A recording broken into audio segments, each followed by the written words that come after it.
Bagi kalian yang punya kolesterol tinggi tapi pengen banget makan bebek dengan aman dan tenang, coba ini salah satu kuliner khas Pulau Madura. Ini dia bebek songkem. Kuliner asli Kabupaten Sampang ini diklaim rendah kolesterol karena cara masaknya tidak digoreng sama sekali, melainkan dikukus, fams. Bebek songkem ini dibungkus dengan daun pisang yang punya tekstur lembut dan sedikit pedas.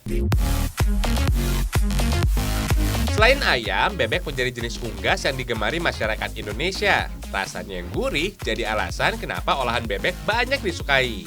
Daging bebek juga mengandung manfaat kesehatan kok. Berbagai nutrisi bisa didapatkan mulai dari protein, zat besi, selenium, vitamin, dan zinc. Sayangnya daging bebek punya rasa dan aroma yang khas. Jadi daging bebek harus diolah dengan bumbu rempah dan cara yang tepat biar nggak bau amis. Oh iya, nama bebek songkem ini berasal dari bahasa Madura. Songkem berarti sungkem, maksudnya posisi duduk tanda bakti dan hormat pada yang lebih dewasa. Nah, karena bebek diposisikan seperti orang sungkem, maka dikenal dengan istilah bebek songkem. Setelah dibungkus rapi, kukus deh. Dalam wadah memasak bebek songkem ini nggak ada air sama sekali, fams. Bagian bawah dandang yang biasanya berisi air diganti dengan potongan pelepah pisang. Jadi bebek ditumpuk di atas pelepah pisang. Masak dengan api kecil biar nggak cepat gosong ya. Proses mengukusnya juga makan waktu, fams, sekitar 3 jam. Hasilnya gaji-gaji alias lemak kolesterol bebek udah nggak ada lagi karena mengendap pada pelepah tadi. Ini dia alasan kalau bebek songkem rendah kolesterol, fams. Mantap! Bebek songkem nggak ada duanya deh. Memasak dengan teknik khusus ini bisa membuat tekstur bebek menjadi lebih lunak dan menjaga bumbu meresap sempurna pada seluruh bagian bebek.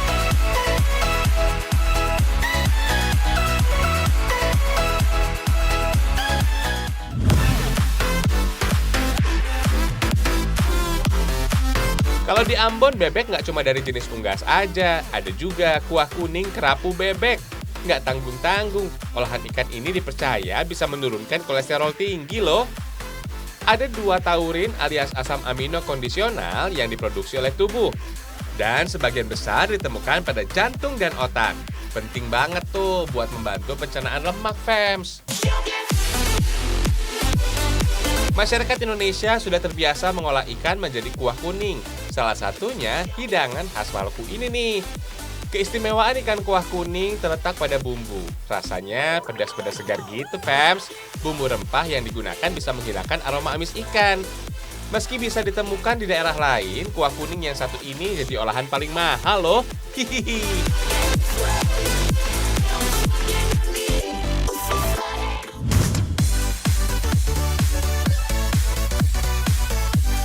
Oh iya, fams, kerapu bebek masuk dalam jenis ikan yang digemari di mancanegara. Nilai ekonomisnya bahkan paling tinggi di antara ikan kerapu yang lainnya. Satu ekor ikan ini dibanderol dengan harga sekitar 3-4 juta di pasar Hong Kong. Disebut kerapu bebek karena bentuk moncongnya mirip banget sama kepala bebek, fams. Nama lainnya kerapu tikus dengan nama latin Chromileptes altifelis. Sebenarnya jenis ikan ini tersebar luas dari wilayah Asia Pasifik termasuk Laut Merah, Hawaii, hingga hampir seluruh perairan pulau tropis Hindia dan Samudra Pasifik Barat. Di Indonesia sih ikan kerapu bebek banyak didapati di daerah perairan Pulau Sumatera, Jawa, Sulawesi, Pulau Buru, dan Ambon.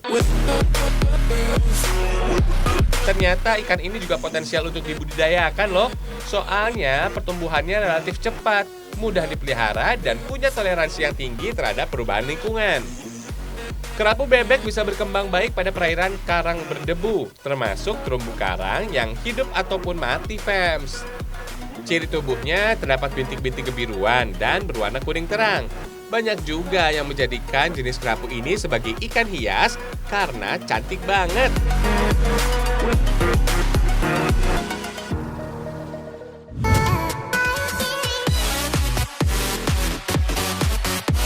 Kalau nggak pengen yang mahal-mahal, protein dari ikan gurami bisa jadi alternatif kok. Ikan air tawar yang populer ini banyak banget penggemarnya karena lebih murah dan dagingnya lembut. Ikan air tawar ini juga bisa diolah jadi berbagai masakan. Mau disambal hijau kayak gini, bisa. dicampur dengan buah mangga. Beuh, makin mantep. Karena gurame berlabel ikan dengan aroma amis, sebaiknya dinikmati bersama sambal yang segar. Misalnya sambal mangga muda ini, dijamin deh bisa membangkitkan selera makan. Baru deh olah ikannya. Ikan gurami ternyata sudah digemari sejak lama. Dulu sih hanya kalangan kerajaan aja yang boleh menikmati sajian gurami. Lambat laun gurami mulai dibudidayakan secara luas di kalangan masyarakat, sehingga bisa dinikmati oleh seluruh lapisan masyarakat.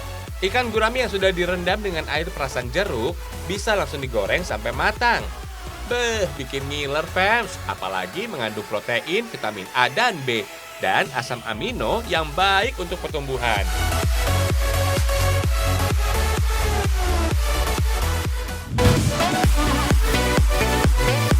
Siapa bilang kalau cendol cuma bisa jadi minuman saja? Buktinya cendol ini bisa disulap jadi kue tart loh.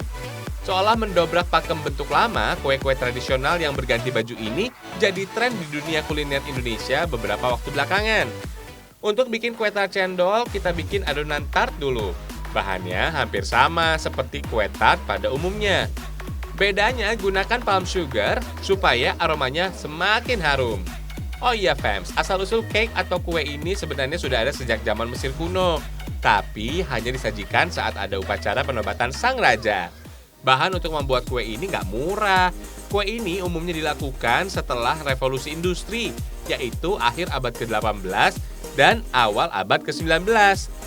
Bangsa Belanda lah yang mengenalkan kue-kue ini ke Indonesia. Selama masa penjajahan, sebelumnya kue hanya dibuat untuk orang di kalangan berada saja. Makin kesini, kue tart dijual dengan potongan yang lebih kecil. Kue tart pada umumnya harus ada buttercream yang digunakan untuk melapisi permukaannya. Nggak cuma itu aja, kue cendol ini menjadi lebih spesial karena krim dibuat dari santan yang gurih. Jangan lupa tambahkan daun pandan supaya aromanya lebih sedap. Jangan lupa butiran cendol dan potongan buah nangka yang digunakan sebagai topping di dalamnya. Oh iya, kue yang dilapisi dengan buttercream kayak gini umumnya disebut dengan kue tart. Sejarah cake decorating dunia sebenarnya udah ada sejak pertengahan abad ke-17. Saat itu loyang-loyang cake mulai bermunculan di daratan Eropa. Karena dibuat dari bahan-bahan yang fresh, masa tahan kue tart ini nggak bisa lama-lama. Kue tart cendol hanya bisa bertahan 1 hari di suhu normal dan maksimal 3 hari di dalam lemari pendingin.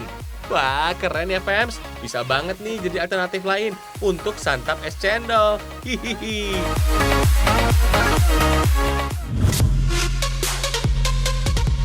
Ada juga nih roti panggang dengan cendol sebagai sausnya. Kalau dikonsumsi, olahan kuliner yang identik dengan masyarakat Sunda ini punya kandungan karbohidrat yang bisa meningkatkan energi pada tubuh. Roti ini dipanggang dengan proses radiasi termal. Warnanya bisa bikin warna jadi kecoklatan dan garing. Warna kecoklatan ini hasil dari reaksi Maillard yang mengubah rasa roti lebih kering. Tekstur ini bisa bikin roti jadi lebih mudah ditaburkan topping. Baru deh, tambahkan saus cendol. Ini bukan cendol kaleng-kaleng ya, asli kok. Hanya campuran vanili dan daun pandan. Bikin aromanya makin harum. Oh iya, ada banyak varian topping yang bisa dipilih fams. Mulai dari keju, sereal gandum, dan 6 varian lainnya. Yang jelas harus ada saus cendol ya. Udah jadi deh roti panggang saus cendol. Kalian suka yang mana nih?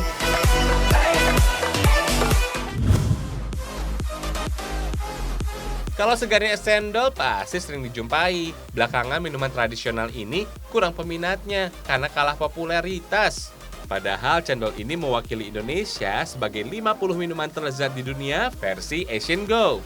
Kalau dari CNN Internasional, pada tahun 2018 cendol punya predikat sebagai makanan manis penutup alias dessert terbaik di dunia. Keren kan? Makanya salah satu pemuda asal Tasikmalaya memperbarui tampilan cendol. Lebih kekinian fams. Ada tambahan puding dan susu segar sebagai pengganti santan. Tapi tetap pemanisnya hanya berasal dari gula merah yang jadi jodohnya cendol. Fams, menu yang disajikan ternyata lucu-lucu. Ada salah satu menu bernama cendol ketemu brondong yang merupakan kependekan dari keju campur cendol, brownies durian, enak dong. Hihihi. Dari namanya aja udah ketahuan kalau ada campuran durian segar dan potongan kue brownies. Seru ya, kalau masih kepengen, masih ada 8 menu lain yang gak kalah unik. Kalian tinggal pilih aja tuh.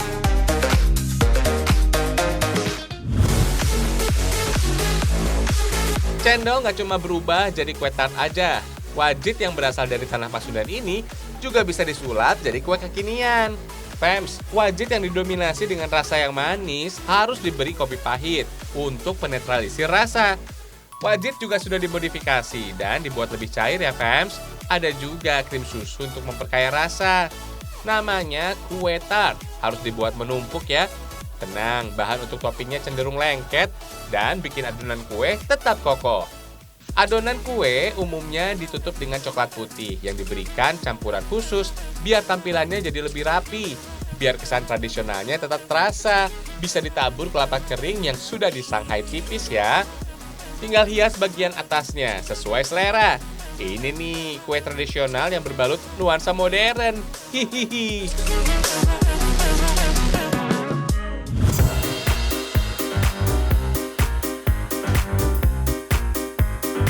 Wajit kuliner yang gak asing di tengah masyarakat Indonesia. Soalnya menjadi jajanan khas Nusantara yang cukup terkenal. Berkat kepopulerannya, berbagai daerah di Indonesia punya bermacam-macam wajit tuh. Yang membedakan wajit dan kudapan lainnya, ada kulit jagung yang sudah kering.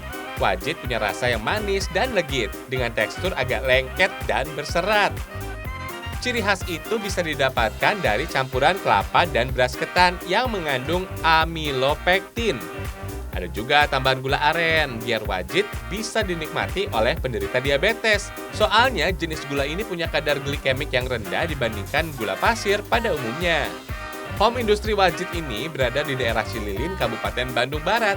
Untuk memenuhi banyaknya permintaan wajit Cililin setiap hari, mereka bisa mengolah sekitar 60 butir kelapa Fems.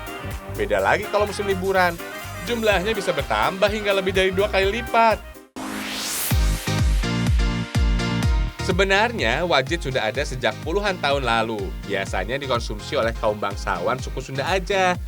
Seiring berkembangnya zaman, makanan yang disukai masyarakat diperjualbelikan oleh masyarakat setempat sebagai kebutuhan sandang. Fems, mesin ini juga bisa bekerja secara terus-menerus selama 4 jam sampai teksturnya kental. Wajit harus dimasak dengan api kecil, biar matangnya rata. Wajit yang sudah matang dipindahkan ke baskom untuk memudahkan proses pembungkusan Fems. Gini-gini, wajit juga punya varian rasa buah loh. Misalnya, warna hijau dari buah alpukat, warna anggur untuk warna kehitaman, dan warna merah untuk stroberi.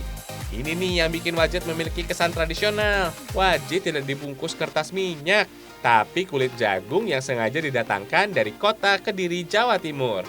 Oh iya, kulit jagung sebelumnya sudah direbus dulu untuk menghilangkan kotoran dan bakteri yang masih menempel. Kulit jagung sengaja dipilih biar wajit punya tekstur renyah di luar dan lembut di dalamnya. Untuk mendapatkan tekstur yang diinginkan, wajit yang sudah dibungkus dimasukkan ke dalam oven sekitar 3 jam Fems. Oh iya, mengingat wajit termasuk kuliner basah, wajit hanya bisa bertahan 2-3 minggu aja ya Fems. Hihihi, maklum, gak ada bahan pengawet sama sekali dalam pembuatannya.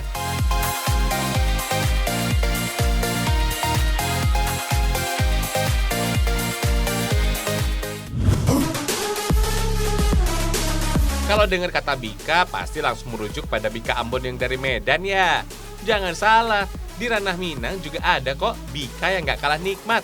Namanya kue neraka, alias bika talago. Namanya serem amat Fems. Meski namanya menakutkan, bika ini rasanya manis dan gurih karena ada parutan kelapa, enak disantap ketika masih hangat. Bika ini punya tekstur yang beda dengan bika Ambon. Berlapis daun pisang, bika talago malah terlihat seperti wingko babat yang berasal dari Semarang Fems. Camilan dari daerah Kota Baru Bukit Tinggi ini bahannya juga mirip sama wingko babat. Ada tepung beras dan bumbu rahasia yang sudah ada secara turun-temurun. Ada tambahan sedikit gula untuk penambah rasa. Tambahan kelapa parut untuk memberikan rasa gurih pada bika bakar ini. Kelapa yang digunakan harus yang setengah tua ya. Soalnya kelapa yang sudah matang lebih banyak mengandung minyak, bisa bikin makanan menjadi lebih gurih. Adonan bika kemudian dimasukkan ke dalam wadah dari tembikar dan dilapisi daun pisang. Ini nih yang bikin kue bika talago disebut kue neraka. Pembuatannya unik banget. Bika dipanggang dengan api di bagian atas dan bawah adonan, fams. Tuh, lihat, apinya gede banget. Cara masak tradisional ini menjadi daya tarik pengunjung untuk menikmati bika talago Kota Baru, fams. Eits, gak semua kayu bisa dipakai untuk membakar ya. Hanya jenis kayu dari pohon kayu manis aja tuh yang dipakai. Aromanya bisa merasuk ke dalam bika talago, fams. Nggak perlu waktu lama, fams. Sekitar 5 hingga 10 menit, bika sudah bisa diangkat deh. Fams, bika ini punya banyak penggemar loh. Kalau hari libur, 5.000 bika bakar talago bisa habis terjual. Maklum, harga yang ditawarkan murah banget. Cuma Rp3.000 per buah. Udara yang dingin karena warungnya berada di kaki Gunung Merapi, menikmati bika talago saat baru matang, jadi sensasi tersendiri untuk disantap.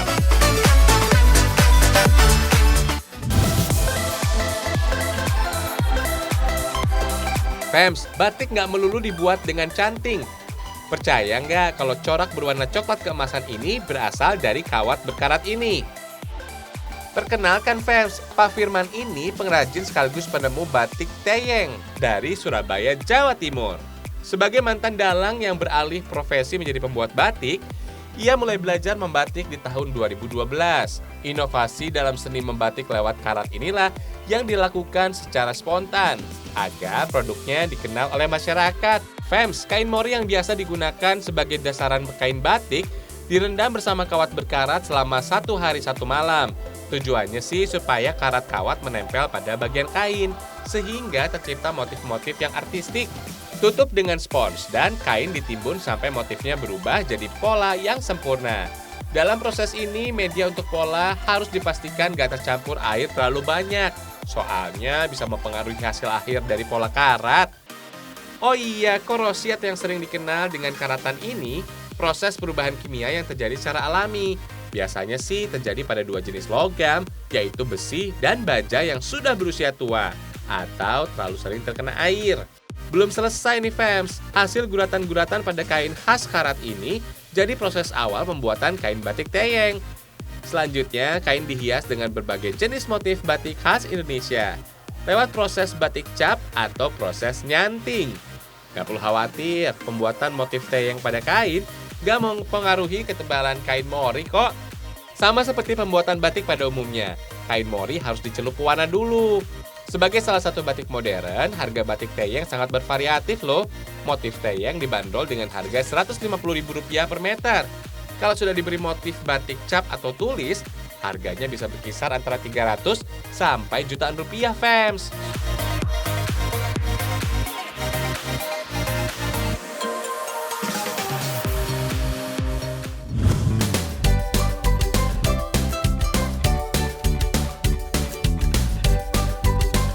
Fams, apa rasanya mandi sama belut raksasa ya? Selain dijuluki sebagai kampung sepak bola, Desa Tulehu, Kecamatan Salahutu, Kabupaten Maluku Tengah ini punya kolam pemandian yang unik dan jadi destinasi wisata pilihan, fams. Kolam bernama Wailatu ini sebenarnya terbagi menjadi 2 bagian. Satu sisinya untuk kolam pemandian anak-anak, remaja, dan laki-laki. Di sisi lainnya khusus untuk ibu-ibu yang sedang mencuci pakaian. Sekilas emang gak ada yang istimewa dengan kolam pemandian ini, kecuali kejernihan airnya yang berwarna hijau kebiruan, fams. Tapi ternyata di kolam pemandian ini terdapat puluhan ekor morea yang ukurannya lebih besar dari betis orang dewasa dengan panjang lebih dari 1 meter. Kabarnya, kehadiran morea sejenis belut besar ini sudah ada sejak munculnya mata air Wailatu, fams. Warga sekitar menganggapnya sebagai hewan yang disakralkan, so nggak ada yang berani ganggu. Masyarakat di sini juga nggak terlihat risih dan takut, justru menganggap morea seperti sahabat mereka. Pantas aja morea betah dan berhasil hidup berdampingan dengan masyarakat setempat.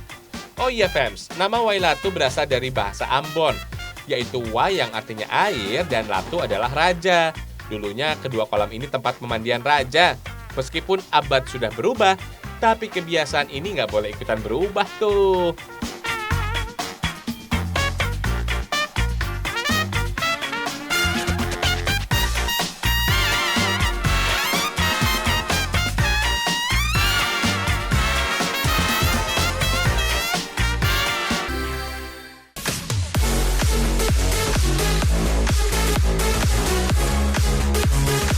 Keren ya tayangan hari ini.